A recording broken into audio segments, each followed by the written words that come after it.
You're watching The Nation. Good to have you with us tonight. I want to turn to asylum seekers and the report released this week, the independent report commissioned by the Immigration Department into that February riot at Manus Island, which saw many injured and one young Iranian asylum seeker, Reza Barati, killed after a rock was dropped on his head. Mark Dreyfus, has this shaken your support for offshore processing at Manus Island in particular? What we've got to be concerned about is providing safe, dignified and humane treatment to those people who have, all of them, been taken there by Australia. Australia is responsible for what happens there. And are we at the moment providing that? It appears not, and that's what Robert Connell's report, released this week by the Immigration Minister, seems to suggest, and in particular that Scott Morrison, as Immigration Minister, received a number of warnings which were not acted on quick enough. So if we're not currently providing that safe protection, should it be shut down? I think it's a matter of making sure that's the starting point should be working with Papua New Guinea.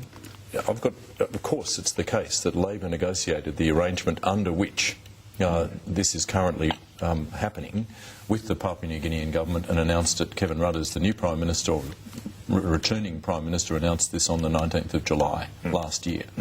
And what's happened since is that people, in accordance with that policy worked out with Papua New Guinea, have been taken by Australia up to the election and then since the election by the new government to Manus Island, which was reopened.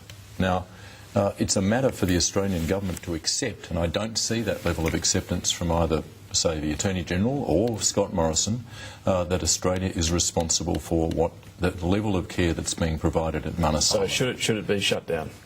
Well, I don't think it should be shut down until a lot more work is done with the Papua New Guinean government, a lot more effort is made by the government to achieve that safe, dignified and humane environment, which is clearly not being provided. Well, as you point out, Labor established or re-established the centre under the new rules that asylum seekers sent there won't get to Australia. You'd be resettled in PNG if you don't go back home. That, as the Robert Cornell report pointed out this week, has really led to this dangerous cocktail of anger, anxiety, frustration, fear, uncertainty about how long are they going to be there, being processed, and what happens to enough. And of course, and that's another thing. My question is, do you really think added security like better fencing, lighting and CCTV cameras would have stopped something like this happening? Well, there's so many more elements to this, David, and that includes actual processing taking place. I don't know what this government has been doing with the Papua New Guinean government because, like a whole lot of other aspects of asylum seeker policy, it's shrouded in secrecy. This report by Robert Cornell does not tell us the whole story. That's what the Papua New Guinea police are suggesting today. And we certainly don't know, other than it's clear that not enough has been done because Scott Morrison didn't go to a full ministerial meeting with the Papua New Guinean minister until February, that not enough has been done to work with PNG about processing, work with PNG about resettlement. Of course you're going to get the kind of tensions and pressures build up if nothing is happening on the processing Do you front. concede, and I'm pretty sure Scott Morrison has conceded this, that the processing time and that uncertainty it has been a problem?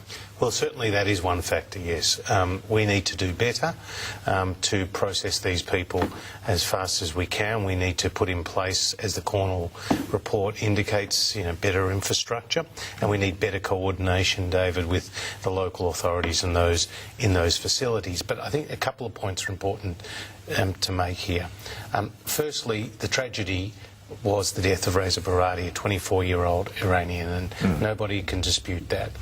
The second point is that the Cornell report does not assign blame to any one particular party and doesn't identify one particular factor which could have prevented this young man's death, and I think that's very important.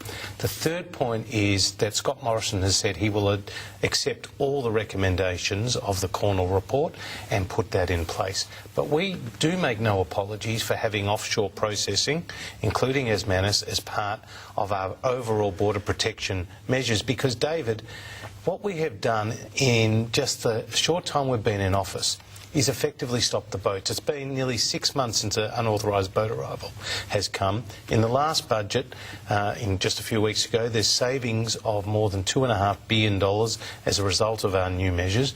And most impressively of all, I suppose, we have opened up 20,000 places for our humanitarian program that would have otherwise not there.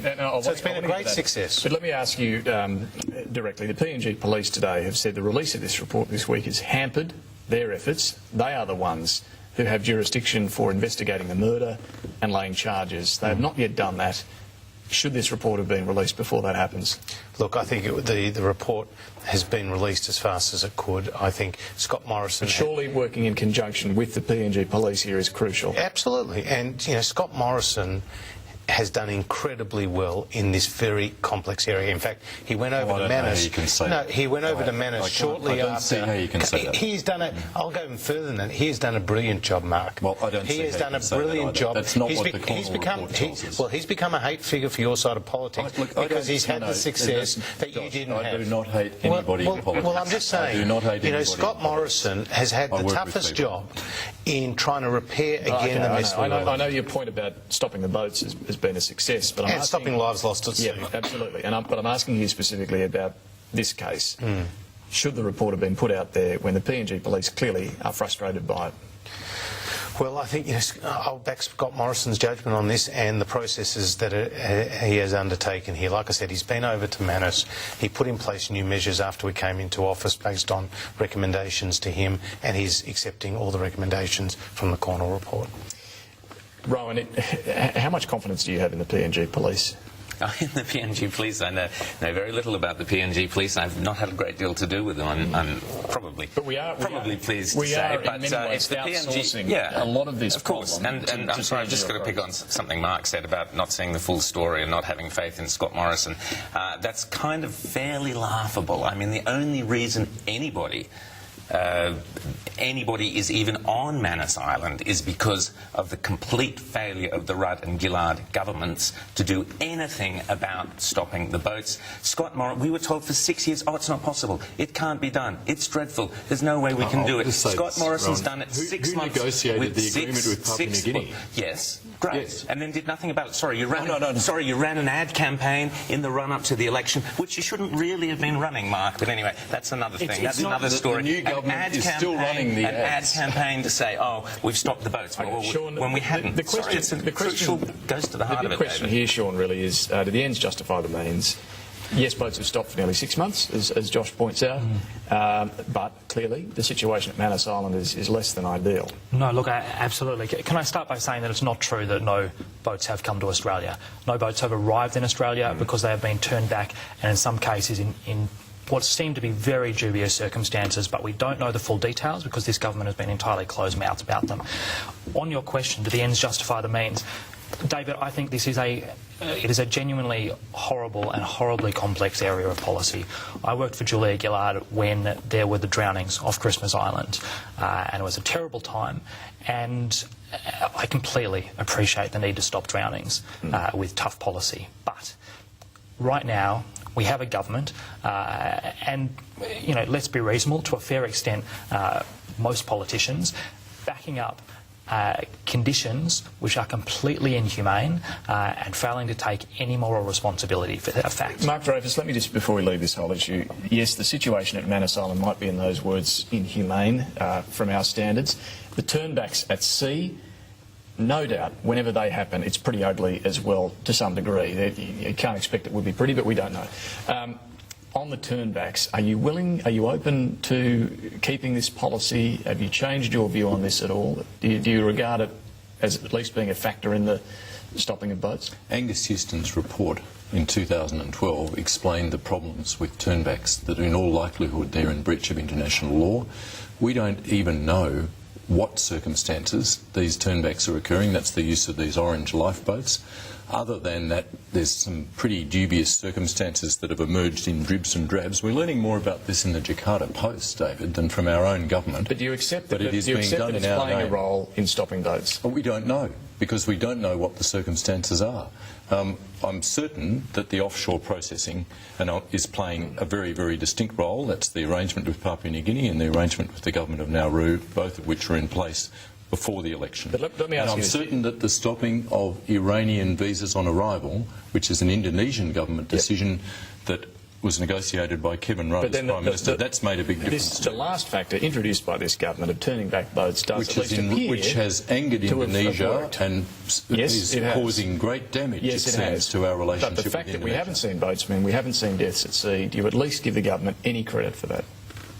I don't think it's a matter of credit or otherwise. I think we need to have a quite different discussion about this. I think that the claiming of credit is part of the problem. Whether or not I give credit or Scott Morrison's constant, daily in question time claiming Okay, of look, credit. we're nearly out of time. Sorry, Rob, we just have to finish because we've only got a minute or two left on the issue that I was wanting to get in.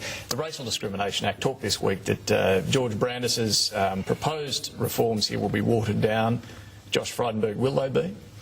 Well, look, let's just wait and see what the Cabinet deliberations What's lead your to. view? Well, my view is that George Brandis has consulted widely and appropriately, including with various... And should we see a different set of community words? groups. Well, I think if it was to come forward, it would have a change of words from what was originally put. But you see, there was over 5,000 submissions. Yep. That has been received by this government, and there's been clearly a very strong response. So and I Which think the government's keeping secret. no, there was over 5,000 submissions, and it's a very strong response, including from a number of my colleagues. And yourself? And well, you know, we always have discussions behind closed doors. Did you make a submission? I didn't make a submission, no. But you know, the coalition's view has been and still is that the words offend and insult, you know, shouldn't necessarily be an offence. Okay, but the other changes will go. But you know, there were some wide exemptions there in Section 4, and there was a few other things. But this is, and they'll but go. you know, but well, I don't know. You but want them to. But no, I don't know. But I would leave that to George Brandis Okay. and the colleagues. But Diplomatically put, George has done a very good job. I think we're about to see a massively embarrassing back down on something that George Brandis has called his signature policy. And I'm hoping he listens to the people of Australia. on He's this. He's listening, Mark. we shall see. He's listening we're closely. right out of time for tonight's discussion. Thank you all for taking part. Josh Frydenberg, Rowan Dean, Sean Kelly, Mark Rafe. It's good to talk to all of you. Thanks for your company as well tonight. We'll see you next week.